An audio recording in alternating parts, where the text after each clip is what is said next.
علمی point number 5، میرے بھائیو، قرآن حکیم ہمارے محبوب صلی اللہ علیہ وآلہ وسلم کا واحد معجزہ ہے جس کی بنیاد پہ ہم نبی علیہ السلام کے لیے نبوت کلیم کرتے ہیں۔ ویسے تو آپ کے ٹینجیبل فارم میں فزیکل فینومینا آف نیچر کو توڑنے والے، قانون قدرت کو توڑنے والے کتنے حصی معجزات بخاری مسلم میں رپورٹ ہوئے ہیں۔ میں نے 4 لیکچرز ریکارڈ کرائے ہیں اس کے اوپر، مسئلہ 131 A B C D، لیکن دعوی نبوت جس معجزے کے اوپر ہے وہ یہ کتاب ہے۔ کیوں؟ آپ علیہ السلام کی نبوت قیامت تک کے لیے تھی، آپ کا معجزہ بھی ایسا ہونا چاہیے تھا جو قیامت تک کے لیے آپ دکھا سکیں۔ آج حضرت عیسیٰ علیہ السلام کا معجزہ، مردوں کو زندہ کرنے والا کوئی عیسائی ہمیں دکھا سکتا ہے؟ ہم بھی مانتے ہیں عیسیٰ علیہ السلام کو، ہم بھی نہیں دکھا سکتے کوئی ویڈیو۔ کوئی یہودی حضرت موسیٰ علیہ السلام کے عصا کو دوبارہ آج اژدہا بنا کے دکھا سکتا ہے؟ ہم بھی نہیں دکھا سکتے۔ وہ آپ جناب عصا اگر مل بھی جائے کہیں سے، آپ چاہے وہ امام کعبہ کے ہاتھ میں دے دیں، آپ ویٹیکن سٹی میں بیٹھے ہوئے کرسچن پوپ کے ہاتھ میں دے دیں، یا یروشلم میں بیٹھے ہوئے یہودی پریسٹ کے ہاتھ میں دے دیں، یا آپ کے جتنے رحمت اللہ علیہ ہیں اور غوث اور اقداب اور جن کے بارے میں آپ کا کلیم ہے ان کے ہاتھ میں دے دیں، ان کو کہ اس کو پھینک کے ذرا اژدہا بنا کے بتائیں۔ نہیں بنا سکتے۔ وہ حضرت موسیٰ کے ہاتھ تک ہی معجزہ تھا، لیکن یہ وہ کتاب ہے جو نبی علیہ السلام کے پاس معجزہ، صحابہ کے پاس معجزہ، تابعین، تبع تابعین، قیامت تک آنے والے آخری انسان کے لیے بھی معجزہ ہے، مسلمان نہیں، انسان کے لیے بھی، اور ہر زمانے کے ٹیسٹ پہ پورا اترتا ہے۔ اسپیسیفکلی تو یہ پورا اترا اس ٹیسٹ میں کہ عرب کے لوگ اپنے آپ کو اتنا بڑا فصیح اللسان سمجھتے تھے کہ وہ ادر دین جو نان عرب ہیں، عربیوں کے علاوہ جو لوگ ہیں، ان کو وہ کہتے تھے یہ اجمی ہیں، گونگے، یہ بول نہیں سکتے۔ اور یہ حقیقت ہے کہ عربی لوگوں کی فساد اتنی تھی کہ وہ عام گفتگو بھی شاعری کے انداز میں کر لیتے تھے فی الودی۔ لیکن جب قرآن نازل ہوا، ان بڑے بڑے شعراء نے بھی اپنے کلام پھاڑ دیے کہ یار یہ کلام کمال کلام ہے۔ موسیٰ علیہ السلام کے زمانے میں جادوگری عروج پہ تھی، اللہ تعالیٰ نے موسیٰ علیہ السلام کو ایسا معجزہ دیا، جادوگر بھی سجدے میں گر پڑے۔ کتنی دفعہ قرآن میں یہ واقعہ آیا ہے، اور وہ بہت بڑا معجزہ تھا۔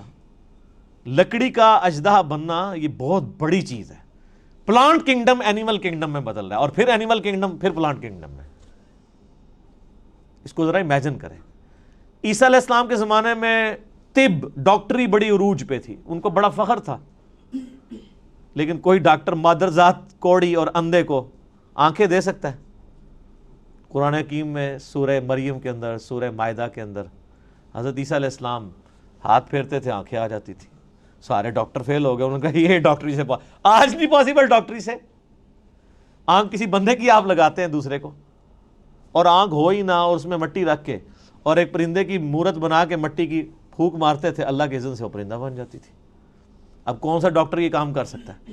قرآن حکیم کے زمانے میں شاعری عروج پہ تھی، اللہ تعالیٰ نے کلام بھی ایسا دیا کہ شعراء فیل ہو گئے، لیکن یہ اس پہ ختم نہیں ہے۔ قیامت تک کے لیے جو جو وقت کا ٹیسٹ آئے گا اس پہ یہ کتاب پوری اترے گی۔ آج سائنس کی دنیا ہے، قرآن حکیم سے کوئی ایک آیت بھی نہیں بتا سکتا جو اسٹیبلش سائنس، ہائپوتھیسس تھیوری نہیں، اسٹیبلش سائنس کے خلاف ہو۔ اس کے برخلاف ہم آپ کو کئی باتیں بتا سکتے ہیں جو قرآن حکیم ایسی کرتا ہے جو پرانی سائنس ان باتوں کی تصدیق نہیں کرتی تھی، لیکن آج کی سائنس ان باتوں کی تصدیق کرتی ہے۔ جس میں سب سے بڑی بات، ہم نے اپنے بچپن میں یہ چیزیں پڑھی ہوئی ہیں کہ جی زمین جو ہے وہ ساکن ہے اور سورج اس کے گرد چکر لگاتا ہے۔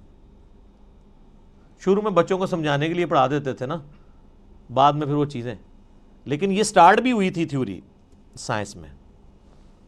قرآن بہت پہلے سے کہہ رہا ہے کلٌ فی فلک یسبحون، تمام اجرام فلکی جو ہیں وہ تیر رہے ہیں آسمان میں، اور تیرنا بیک وقت تیرنے میں ایک چیز فلوٹ بھی کرتی ہے اور اپنے محور کے گرد بھی گھومتی ہے۔